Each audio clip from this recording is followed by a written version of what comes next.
You found yourself on another episode of Locked On Bulls. On today's episode, we're going to discuss the impact that the starters are making so far for the Chicago Bulls and how that's playing into the slow starts in first half for the Bulls. And is Ayo Dosunmu the key to maybe fixing the Bulls' slow starts? We're going to talk about all that and more on today's Locked On Bulls.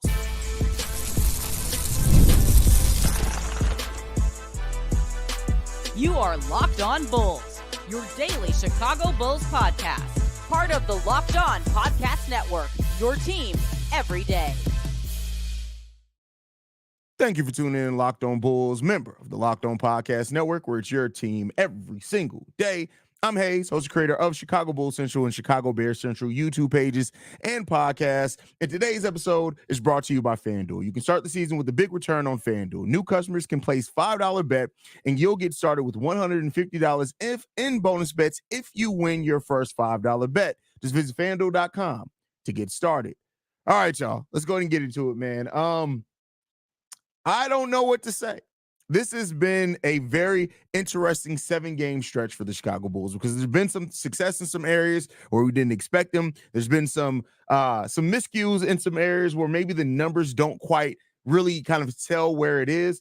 And that's kind of what brought me to the place of wanting to talk about the impact of the starting lineup today, right? I wanted to talk about that. Then we'll segue into that, to the slow first halves for the Bulls.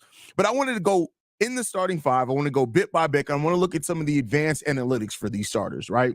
So we're going to be focusing heavily on point differential in this. We're going to be doing and points per 100 possessions for each 5 of the Chicago Bulls starters, right? And then we're going to kind of take that information, use that to kind of say what could be causing the slow start here by the Chicago Bulls. And that's what we're going to look at. That's where we're at. So I want to start off. We're going to start off with the point guard. And that's Josh Giddey, who newly acquired by the Chicago Bulls. He was brought in here to be that facilitator, to be that type of guy.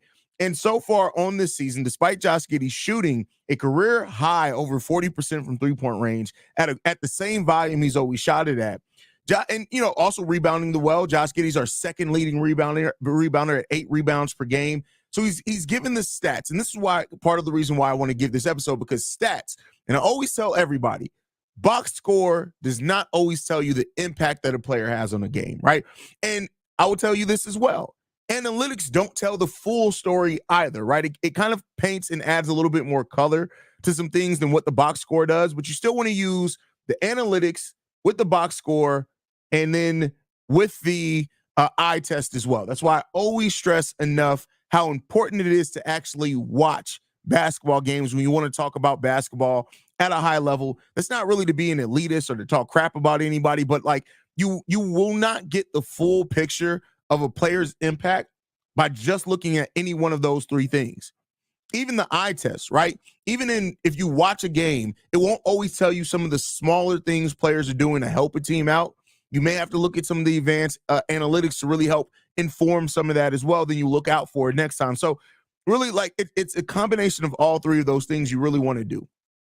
And so enough prefacing. Just spent like the first 5 minutes of the show prefacing. Let's start off with Josh Giddey. So Josh Giddey right now is having a point differential for the Chicago Bulls of negative 17.7. That means when he is on the court, the Bulls have been outscored on average by 17.7 points. Now, points per 100 possessions, the Bulls actually score 6.8 points less per 100 possessions than what they do in some of their better lineups. Now, what does that mean? Does that mean that Josh Giddey's horrible? No. It does mean, though, that maybe Josh Giddey isn't out there with the best lineups to kind of suit or to help overcome some of his shortcomings. It also does mean this. It could point towards defenses are attacking Josh Giddey. Now, here's what I'll say. With the eye test of me watching every single minute of Chicago Bulls basketball, sometimes several times, I've watched like 3 games 2.5 times, which I'm a nerd. Make no mistake about it. I'm a Bulls fan. But the Bulls also have a negative 3.3 effective field goal percentage when he's on the court, meaning that they shoot the ball less effective when he's on the court. A big part of that, though, for Josh Giddey is the free throws. He's not hitting the free throws at a good enough percentage. He is getting to the line really good. When Josh Giddey's on the court, the Bulls are actually getting to the free throw line 4.9 times more, which is in the 82nd percentile in the NBA. Not a great number there. You want to be more towards the 90th percentile, but that just shows that's what Josh Giddey's bringing to the court. Defensively, Teams are shooting a better effective field goal percentage of 7.9% when Josh Giddey's on the court. That's our opponents. They're shooting they're shooting the ball better when he's on the court. They're also turning over the ball more because Josh Giddey has been playing in rebounding lanes. And because of Josh Giddey's rebounding aspect, averaging almost 8 rebounds per game, opposing teams are averaging 6% less offensive rebounds when Josh Giddey's on the court. What does that mean? Defensively right now, Josh Giddey's hurting. He's helping the team to get to the free throw line better. He's helping limiting turnovers. He's helping offensive rebounds as well considerably. But we're also, when you look at it, scoring net less with Josh Giddey, which could be surprising for some people that look at the box score aspect of things, mainly because Josh Giddey's actually scoring the ball at the best rate that he has all his career when you look at how he's scoring, the efficiency which he's scoring with, and how he's getting it done. So it's really a weird delineation between those two areas when it comes to Josh Giddey's impact. Next, let's go to the shooting guard and Kobe White. Kobe White has so far in the season a positive point differential of 11.9, meaning the Bulls are basically scoring 12 more points when Kobe White's on the court. Also, in points per 100 possessions, we're scoring 19.1 points more per 100 possessions when Kobe White's on the court. That's in the 96th percentile of the NBA. As a matter of fact, right now, Kobe White has an estimated wins added by just his play of 27 wins. Now, that's a number that I'm not expecting to really maintain for the entirety of a season. That's superstar level numbers. If he is able to maintain that, that'll be absolutely ridiculous if he's able to do that. A player having 27 wins added by their performance, estimated wins added, is astronomical. Just to put that in perspective, last year, with Kobe White playing the way that he did, being one of the best clutch players in the NBA, playing with the most minutes in the NBA, and increasing his output in every area, he only had an expected wins added of 11. So that means that Kobe White, despite only averaging like 1 point more, he's impacting the game in a huge way. And these other numbers that I'm going to tell you are even more. When Kobe White's on the court, we're turning the ball over 1% less than what we do. We offensive rebounding 7.8% more when Kobe White's on the court as well. And we're getting to the free throw line 1.6 more times when Kobe White's on the court. Out of those analytics that I just gave, effective field goal shooting percentage, 96%. Points added per 100 possession, 96%. Point differential, 79th percentile in the NBA. Kobe White is having such a positive impact on the Chicago Bulls offense that is so much more than what the box score is telling you. That's why over in NBA Central, in Bulls Central, I talked about today and labeled it that Kobe White is quietly the most impressive Chicago Bull right now, because those numbers analytically are out of this world. And then when you pair that with the box score, which is what we're trying to do here, is harmonize the box score, eye test, and what we're seeing. When you look at Kobe White's averages for the season, he's having, again, another career best season for him. He's averaging 20.6 points per game, the highest in his career, 1.5 points more than what he did last year. He's taking 15.5 shots, the same as last year, but hitting it at 45%. And he's doing a career best 41% from three and taking 9.5 3-pointers per game. So offensively, Kobe White is impacting the game hugely. He's getting to the free throw line more than what he has in any point of his career as well, but he's hitting it at a career low 79%. You got to be better at hitting those. Also, he's averaging the most turnovers in his career, so his turnover percentage isn't necessarily that good. But then when you look at the defensive side of this, and this is where things start getting really interesting. Despite the Bulls' offense being so much better when Kobe White's on the court, our defense is worse. We're allowing 7.1 points more per 100 possessions when he's on the court. We're allowing a 3% better effective field goal percentage when he's on the court as well. Teams are turning the ball over 2% less when he's on the court. And they're offensively rebounding a little bit more when Kobe's on the court. So again, what the picture I'm trying to paint here with this data is basically saying that the offense and defensive synergy between these starters is just not there, which is contributing to the slow starts, but we'll get there in a second. Next up, let's talk about Zach LaVine. Zach LaVine, despite having one of the most efficient seasons of his career, He is extremely efficient so far this season from 3-point range and from 2-point range. His effective field goal shooting percentage, everything is really good for Zach LaVine when it comes down to it. He's averaging 22.7 points per game, 5 rebounds on 49% shooting from the field. His usage rate is 23%, and he has the highest true shooting percentage of his career at 64.8%. But it's not really translating into positive offense for the Bulls, and I don't think that's necessarily just on him. But when he's on the court right now, we're having a negative differential of negative 1.9. Not that huge, right? Like 2 points less than your opponents, you should be able to overtake that. So that's not a big deal. We're scoring 6 points less per 100 possessions with Zach LaVine on the court. That's a bit concerning. That's actually in the bottom 27th percentile in the NBA when it comes down to it. And we're turning over the ball with Zach LaVine on the court. This isn't a surprise for anybody. Zach's always been a turnover guy. We're turning the ball over almost 4% more when Zach LaVine's on the court. So it's a big difference between looking at the box score of Zach LaVine versus what the analytics are telling us about Zach LaVine. And even when you look at the eye test, Zach LaVine's been way more impactful defensively than what he's ever been. That actually holds true with analytics. Zach LaVine is quietly putting together, so far this season, the first year that you can say that Zach LaVine is being a plus defender. When Zach LaVine is on the court, teams are scoring the ball 4 points less per 100 possessions, and their effective field goal shooting percentage is almost 3% less when Zach LaVine is on the court. So despite Zach LaVine's offense being the thing a lot of people are talking about, Zach LaVine is actually impacting the game more on the defensive side of the ball positively than the offensive side of the ball. Zach LaVine so far this season is in the 70th percentile in defense in the NBA. Now, the reason why that's important for Zach, his previous career high, the highest that Zach LaVine has had, is being in the 59th percentile and teams only scoring 0.9 points less when he's on the court. Zach LaVine is quietly putting together his best defensive season while everybody's talking about Zach LaVine's offense. It's crazy because it's just not what you would expect to see from Zach LaVine. It's not what you expect the conversation to be around Zach LaVine either.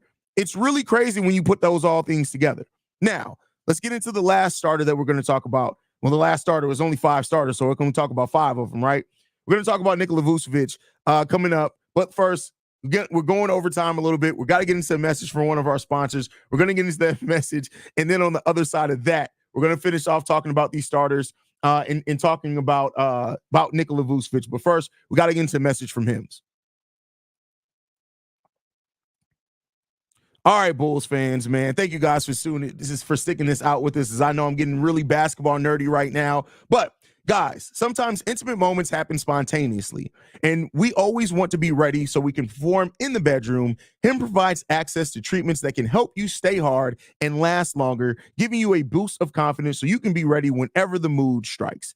Hims is changing men's healthcare by providing you with access to affordable sexual health treatments from the comfort of your couch. Him provides access to a range of doctor-trusted ED treatments like chewable hard mints and Viagra and Cialis and their generics for up to 95% cheaper. The process is 100% online, so there's no need for uncomfortable doctor visits. Just answer a series of questions on their site, and medical provider will determine the right treatment option. If prescribed, your medication ships directly to you in discreet packaging for free. No insurance is needed, and one low price covers everything from treatments to ongoing care. With hundreds and thousands of trusted subscribers, Hims can help you find the ED option that works for you. Start your free online visit today at hims.com/lockedon. That's HIMS.com/lockedon for your personalized ED treatments. hims.com/lockedon. The products mentioned are chewable compound products which are not approved or verified for safety or effectiveness by the FDA. Prescriptions require online consultation with a healthcare provider who will determine if appropriate. Restrictions apply. See website for details and important safety information. Subscription required. Price varies based on product and the subscription plan. All right, Bulls fans, finish your nerding out with me real quick as we get into the last starter, and then we'll start talking about some of the Bulls' first half concerns and how finding better balance in the starting lineup may be key there to finding to get over these slow first halves that the Chicago Bulls have been getting into. But all right, so I got to finish this off by talking about the last starter, and that's Nikola Vucevic. Vucevic has been having a great year statistically. He's shooting the ball over 50% from the field, 40% from three. He's averaging second most points on the team.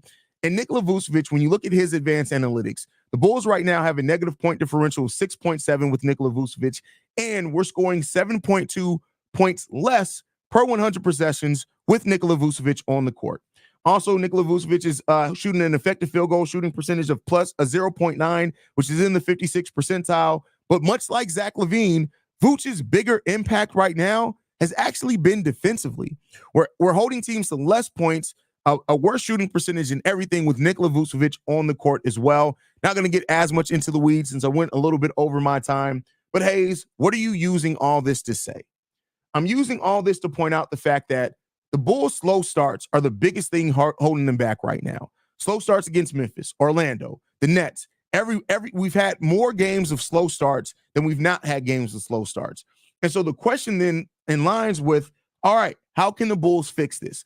And while I don't think Billy Donovan is going to do this anytime soon, I think it just comes down to you need more defense in the starting lineup. I didn't mention Patrick Williams either. Just for those that want to know, the Bulls are 9.3 points per possession worse with Patrick Williams. He is having a big impact defensively. When Patrick Williams is on the court, teams are scoring 8 less points per 100 possessions, which puts him in the 82nd percentile, and they're shooting 8% worse of effective field goal shooting percentage. And they're offensively rebounding at 10% less, putting it in the 97th percentile. So it's the offense and defense balance that's really hurting the Bulls right now. As a matter of fact, if you look at it, there are only 2 players on the Chicago Bulls that have a positive net rating in the first half of games. That's Lonzo Ball, and that's Talen Horton-Tucker, surprisingly enough as well. Right now, Talen Horton-Tucker, very small sample size, but the Bulls have got to stop the bleeding early.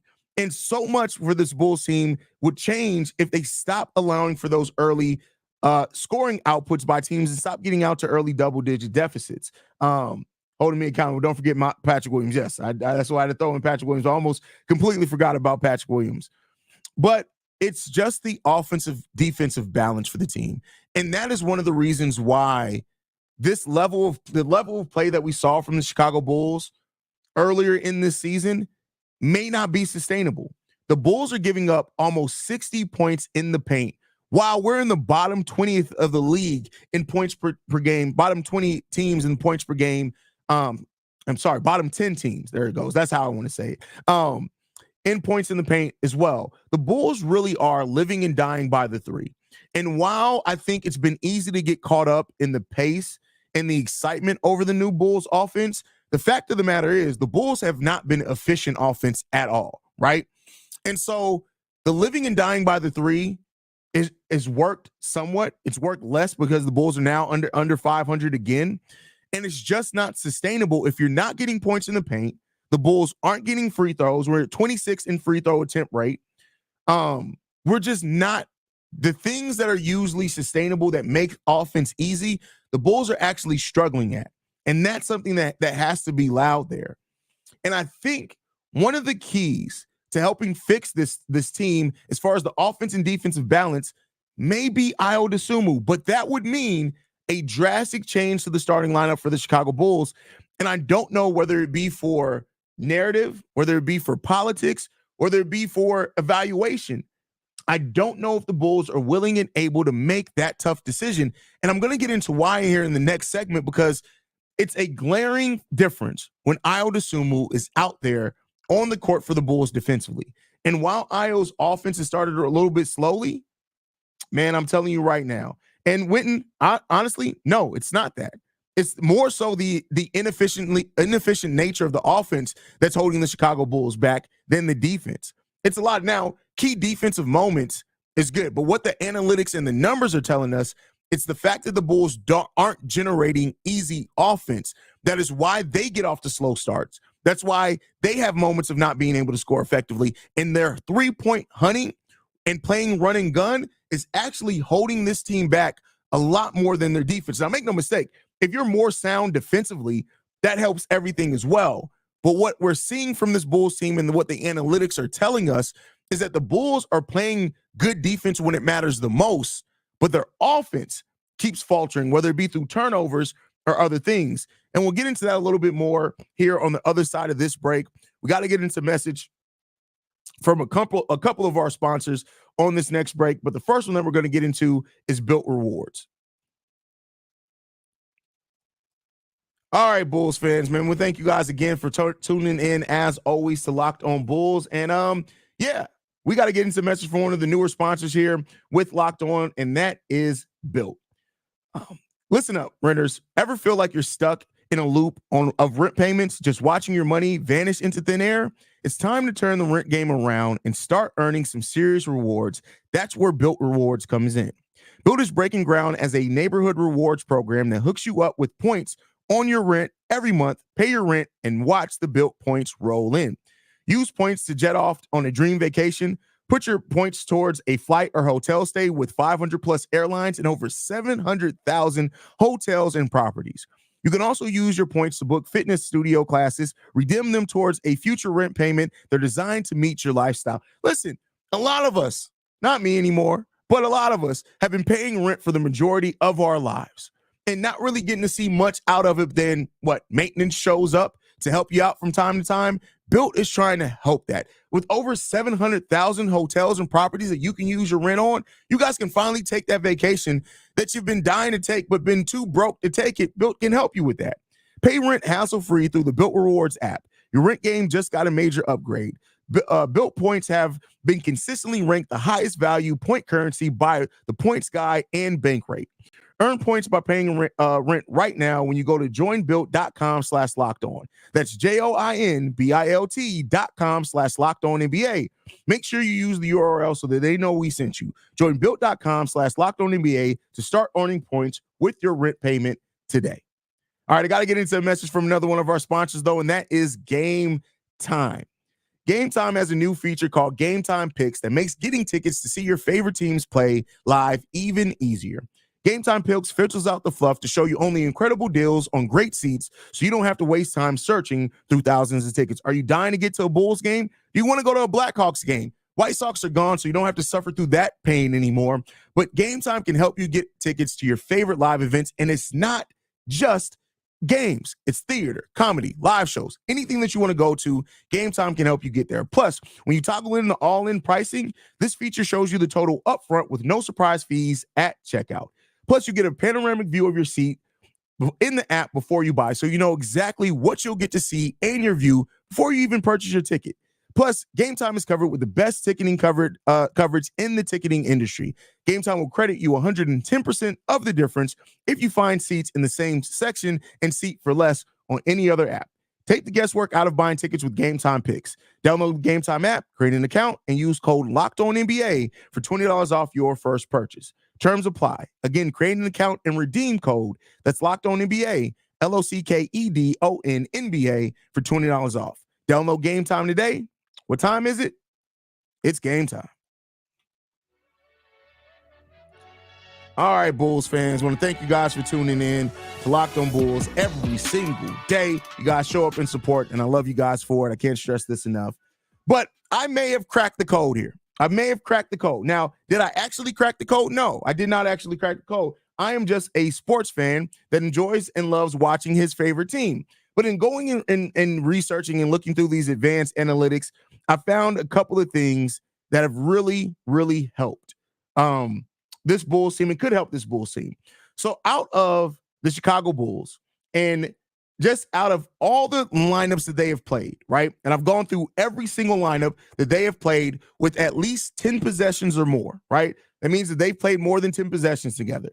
When you then take that and look at the lineups of those with positive point differentials, there's one glaring name that stands out. You know who that name is? It's Ayo Dosunmu. All of the Bulls' best lineups include Ayo Dosunmu.